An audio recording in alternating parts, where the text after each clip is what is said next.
Hi, I'm John Kane, host of Eye on the Arts and Executive Director of South Shore Arts. I'll be your guide as we explore local artists and arts organizations and their holiday offerings for Northwest Indiana. Our first two features delve into the region's past with a sepia-toned sense of nostalgia. A Fabulous 50s Christmas is an original production presented by Jeff Casey, director of the Toll Theater. A new tradition for many local theatergoers, Fab 50s recreates classic songs and television commercials from the medium's earliest days. Our first offering is from the South Shore Convention and Visitors Authority and travels back even further in time to the 1940s.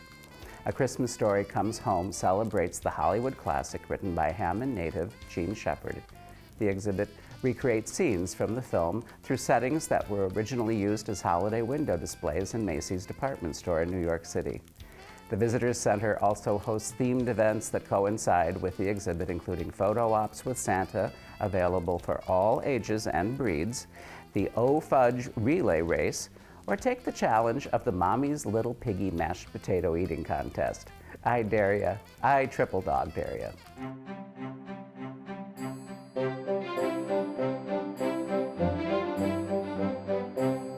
Well, you're standing in the middle of our annual Christmas Story Comes Home exhibit.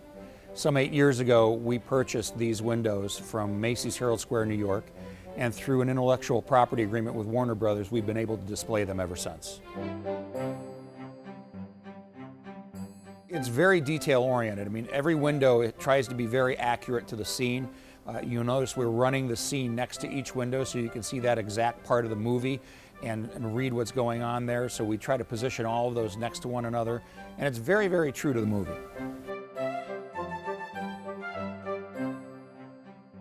Two years ago, on the 30th anniversary of the movie, we had constructed as a response to a Facebook promotion, asking people which scene of the movie do you really think is missing from our exhibit. They suggested the dream sequence from Ralphie when he's holding the Red Ryder BB gun. So that window is now in place, and we have our sixth window travels and promotes the event throughout the Midwest. You can't have a Christmas Story Comes Home exhibit and not have Santa's Mountain. So on the weekends we have Santa here. You can come out and take a picture and then slide down the slide and land comfortably on the bottom. We have great events that go on for the 3 Saturdays in December. Our first big one on the 5th, which is kind of our big kickoff event. It's a major event is what it's called. And that kind of gets everything up and running.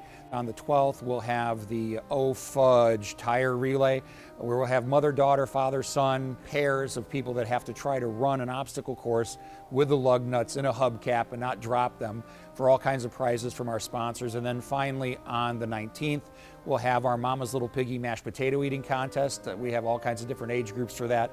We have Wag Your Tail Wednesdays, so if you want Santa photos with your dogs, you can bring them out on Wednesdays throughout November and December. There's just all kinds of great sub-events that go along with this event. I really think you're going to find something for everybody in the family. Gene Shepard was born in Hammond, Indiana. So for us, having our building in Hammond, telling that story of the Hammond native and bringing these windows back to life in his hometown, where all these stories were really based on. They were a collection of short stories in a book called In God We Trust, All Others Pay Cash by Gene Shepard. These stories that were melded together to make the movie A Christmas Story. You know, the Christmas Story appeals to a lot of people for a lot of different reasons. And I think that we've managed to take a part of residents' hearts. And every year at some point, we see families, the same families sometimes coming in. Kids are getting a year older. It's part of their tradition.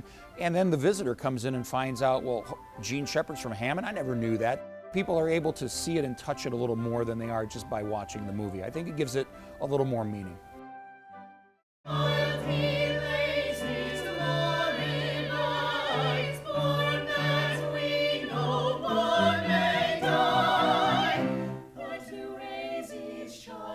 We created the show 13 years ago when we opened the theater. We wanted to do something that was unique that other people weren't doing during the holidays. Since Hammond was in its heyday in the 1950s, we thought giving a nod back to that time period would be the perfect marriage for the theater. What they can expect is like a musical variety show from the 1950s, like a Perry Como or Andy Williams TV Christmas special, live on stage. So it's not story-based. There are no characters or storylines. It's mostly music. We don't do anything that was written prior to 1959. So again, the music captures that authentic, nostalgic feel. We also do not steer away from Christmas music. It is a Christmas show, so we embrace both popular music, religious music in the show. And again, a lot of it's the popular music that everybody knows, but we try to do some interesting and new stuff as well, new meaning that people might not be as familiar with. We definitely strive for a very rich, classic sound. We're trying to do a sort of a genuine recreation of the style of that time. And there's some incredible singers and incredible music in the show. What really brings the element of that nostalgic television feel into it is that we recreate 18 vintage TV commercials, which are quite enjoyed by the audience. So that's what really gives it the nostalgic nod. Jingle bells, jingle all the way. Oh, what fun it is to ride in a one-horse open sleigh. Hey-lo, everybody, hey-lo. Hey-lo is the shampoo that glorifies your hair. So hey-lo, everybody, hey-lo. With softer, lively curls and brighter, sparkling hair. It's not a parody, it's a loving homage.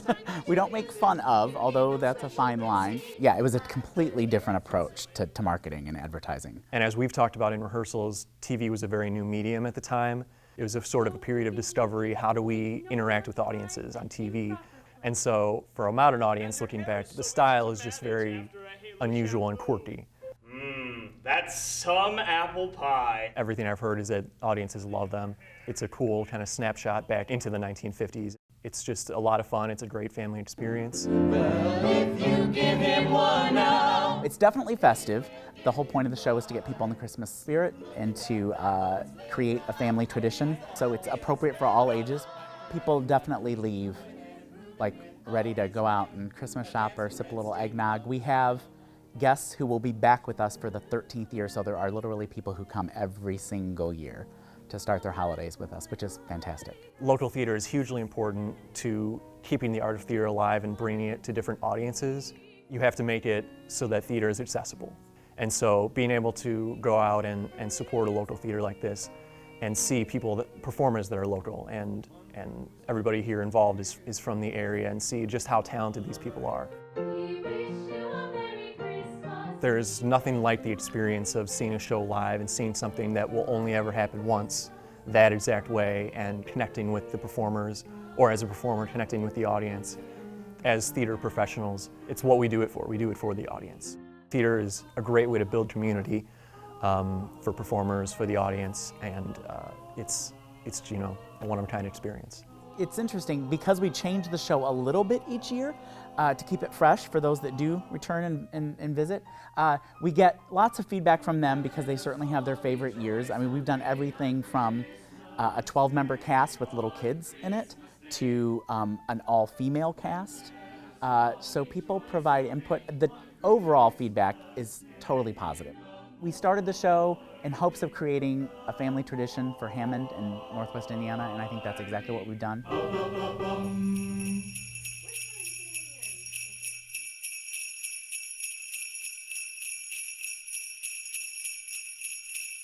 Our next events include one of the holiday's richest traditions, the Nutcracker.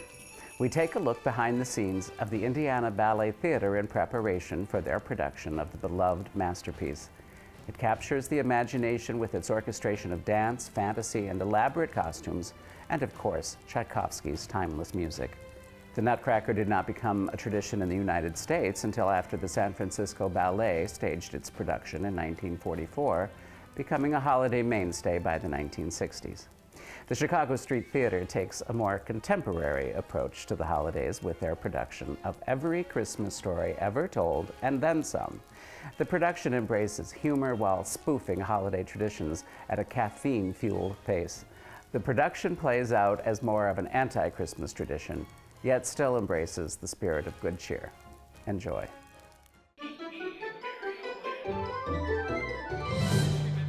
We come in and we throw at you that we're going to do the classic Christmas Carol, but then we have an onstage argument and we decide, hey, let's not do that. So the feel of the show is supposed to be very impromptu, very thrown together. Meanwhile, in Santa's workshop. It's definitely comedic.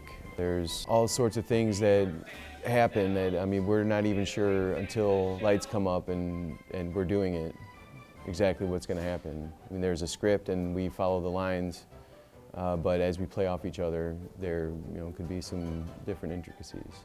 And there's also some audience participation. A couple of times we'll bring an audience member up on stage and have them participate, so it should be pretty interesting.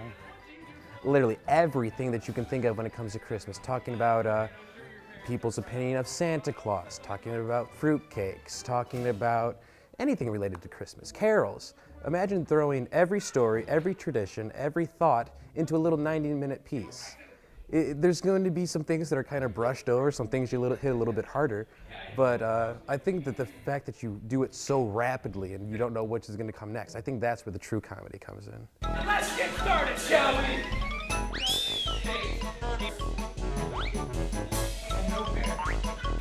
Is Santa real, yes or no? Yes! No.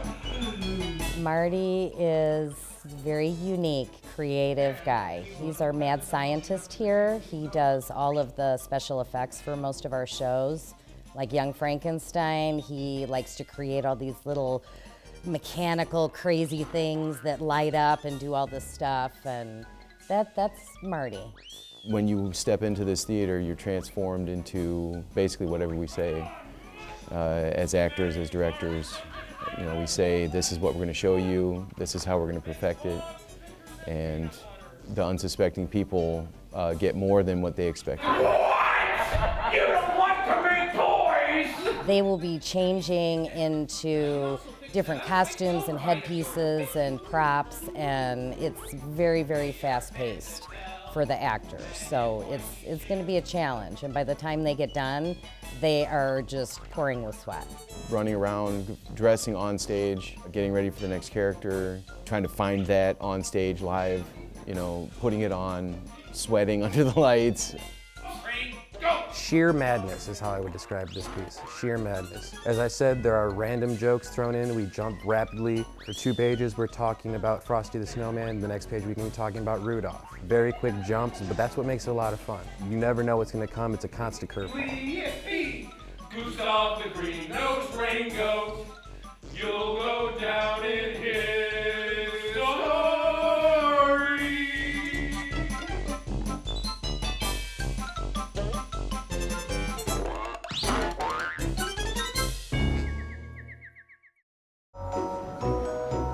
I think the Nutcracker is just everybody's fairy tale come true. Imagination goes wild and all the rats go from little to big and everything is just oversized and just a fairy tale. So we have children from age 5 all the way through to adults in it. It's quite a feat. We have like 36 angels this year, so we actually have 50 more in the cast this year than last year, so it's quite a challenge. The little children's roles, it's quite amazing. Some of them have had no dance experience, and yet we managed to teach them and get them on the stage, and it all looks very professional, so they get an opportunity to perform with professionals on a professional stage. Well, I think each choreographer has their own take on it. We try to incorporate other arts as much as possible. We also have Plum Strings. They entertain at intermission. And we're hoping to have a choir sing the snow chorus as well.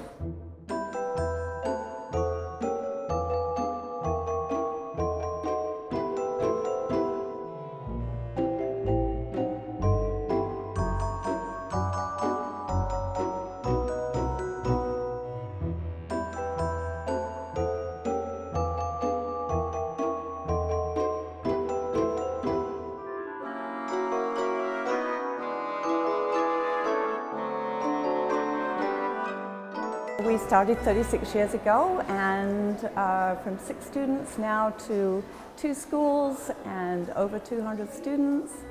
And we've taught 8,000 kids over the course of time, and we offer 2 major productions a year, plus a modern review and outreach programs as well. And in the schools, we actually teach children from 3 through adult also. I think it's amazing. They don't forget the experience. I meet up with people from many years ago. We've been 20 years at the Star Plaza now. Next year actually is our 20th Nutcracker performance there. And so, you know, if I'll be out in a restaurant somewhere, I'll see somebody that is now maybe in their 30s that used to be a mouse or used to be a gingerbread, and they just don't ever forget the experiences. It gets passed on through generations.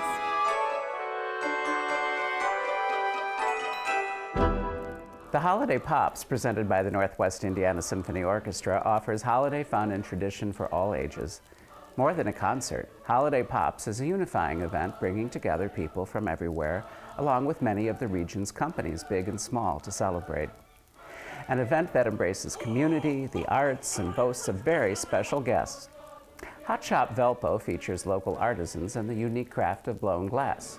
They're open to the public for viewing or for classes and offer handcrafted ornaments so you can add an artistic touch to your holiday decorations. Hot Shop Valpo is a glass blowing studio. What we do here is we're offhand glass blowers, meaning we use a 3.5-foot glass blowing pipe, collect up molten glass, and blow it into art. Hot Shop Valpo is an open studio. We invite people to come in and watch us work just as a point of interest. We're also a teaching studio, so we teach people to become glass blowers in their own right.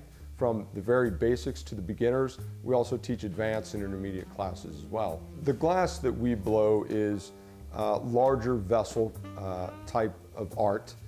We do industrial and commercial installations, large chandeliers. We collaborate with another artist and a metal artist as well to do those types of installations, all the way to very small types of glass, like glass ornaments for Christmas. We do paperweights, we do marbles and those types of things. For the holiday season right now, we're getting geared up for a big push. Clearly, there's a lot of interest in hand-blown art that people can not only gift, but they can use themselves throughout the holiday season. So we're very focused on blowing Christmas ornaments. So we'll blow hundreds and hundreds of Christmas ornaments over the season. The fall is big for us. People love the hand-blown pumpkins and those types of things. And then that gravitates into the holiday season throughout Christmas for the ornaments and things like that. Blowing glass is a pretty daunting endeavor in that you're dealing with 2200 degree molten glass. And you're collecting that up on the end of a 3.5-foot pipe. And you collect it up very much like you would collect honey out of a jar. It adheres to the pipe much like honey does. And once you collect up that first gather, you blow a starter bubble in that, very similar to blowing a bubble gum. And you get that started, and then you continue to collect up more glass on top of that. Throughout that process, you'll add color, you'll add texture, and then you really begin to blow the vessel that you have envisioned. So you'll start with a vision. You hope to control the glass throughout the process and get to where you want to go. Glass is very challenging because you have a lot of factors that are working against you. Unlike most art, like painting or sculpting, you can work with it and walk away and come back the next day. With glass, it's very urgent. Once you start, you have to finish. But as you're working with the glass, you're really working to control a lot of factors. You're controlling temperature, gravity is a factor that works against you, centrifugal force. All of these factors you have to continue to think through as you're working your piece. People can find our artwork here in Valparaiso at White Key Gallery. They can also find it in Crown Point at D2E, and they can also go to hotshopvalpo.com and reach us there.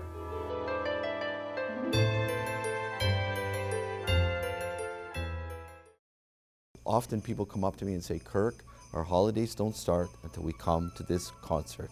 And it's a beautiful event. I think all of us feel together, neighbors, friends. We're celebrating, we're having fun together. Our organization believes that it's very important to involve children, to support music education, to acknowledge the wonderful teachers and programs that we have in the area. So we have about 40 children from Plum Grove Academy playing their violins on one set in the concert. And we also have the wonderful chorale from Munster High School coming to sing with our chorus and do some things by themselves. We're super excited and honored to be a part of this. It definitely helps our exposure. It gives something fantastic for the kids to work for, to talk about, something for us all to kind of stand with our shoulders back and say, hey, we did this and we were a part of this. It gives them motivation to practice and something to look forward to. So we are just ecstatic that we're able to perform. The kids love it, and that's what we love about it, is that they enjoy doing it. Really need to be a part of the holiday one, which is probably one of their biggest concerts of the year, and just let other children in the community see kids their age play, and I think that's very, very important. I think in a subtle way acknowledges that you as a child, you're doing something right, and people love what you're doing and they value what you're doing. And it says to the parents too, what you've done for your child is absolutely the right thing to do. When they get a chance to do something like that together, the joy and the energy that comes to all of them of sharing that experience together is absolutely enormous. Joy, that's what we are providing to the community, is the commodity of joy. Music is just the vehicle through which you provide that joy. And you're giving the kids a way to share it with the community through things like the holiday pops. For those children, I'm just thinking, you're 6 years old, you're going to the Star Theater, the whole orchestra behind you, the entire chorus behind you. I know those things, I never forgot them. Plus, it's Christmas time, right? It's about young people in a lot of ways, I think.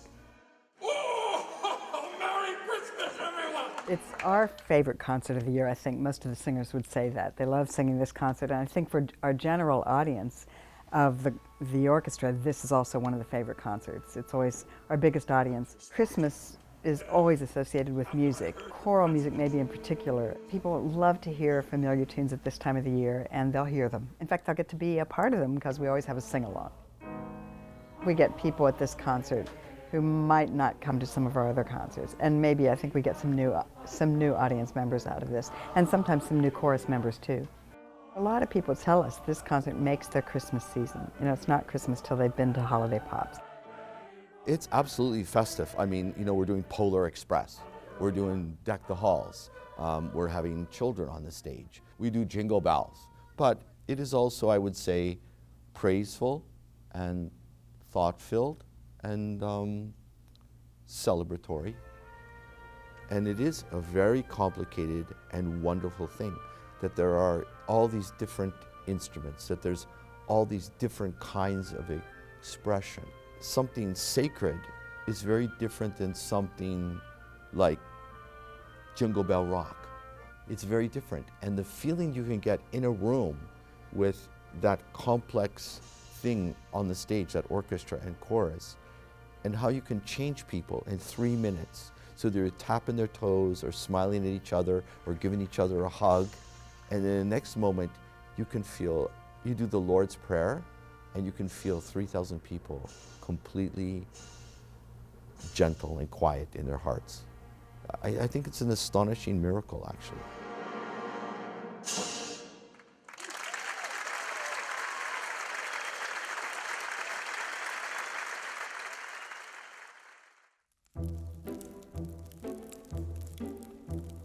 "'Twas the night before Christmas, when all through the house not a creature was stirring except Papa's mouse.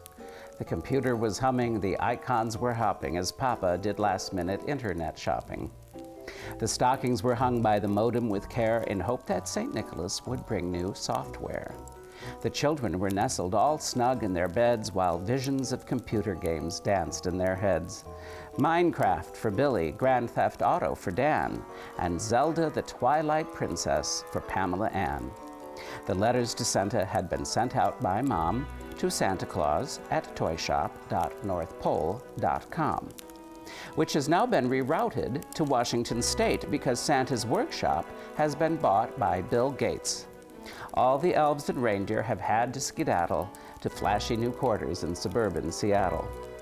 After centuries of a life that was simple and spare, St. Nicholas is suddenly a new billionaire, with a shiny red Porsche in the place of his sleigh, and a house on Lake Washington that's just down the way from where Bill has his mansion. The old fellow preens in black Gucci boots and red Calvin Klein jeans. The elves have stock options and desks with a view where they write computer code for Johnny and Sue. More rapid than eagles the competitors came, and Bill whistled and shouted and called them by name. Now Adobe, now Claris, now Intuit too, now Apple and Netscape, you are all of you through. It is Microsoft Santa that the kids can't resist. It's the ultimate software with a traditional twist, recommended by no less than the jolly old elf, and on the package a picture of Santa himself. Get 'em young, keep 'em long is Microsoft's scheme, and a merger with Santa is a marketer's dream. To the top of the NASDAQ, to the top of the Dow, now dash away, dash away, dash away, wow. And Mama in her kerchief, and I in my cap, had just settled down for a long winter's nap, when out on the lawn there arose such a clatter, the whir and the hum of our satellite platter. As it turned toward that new Christmas star in the sky, the Santa light, owned by the Microsoft guy. As I sprang from my bed and was turning around, my computer turned on with a Jingle Bells sound. And there on the screen was a smiling Bill Gates next to jolly old Santa, two arm-in-arm mates. And I heard them exclaim in voices so bright, "Have a Microsoft Christmas," and to all a good night.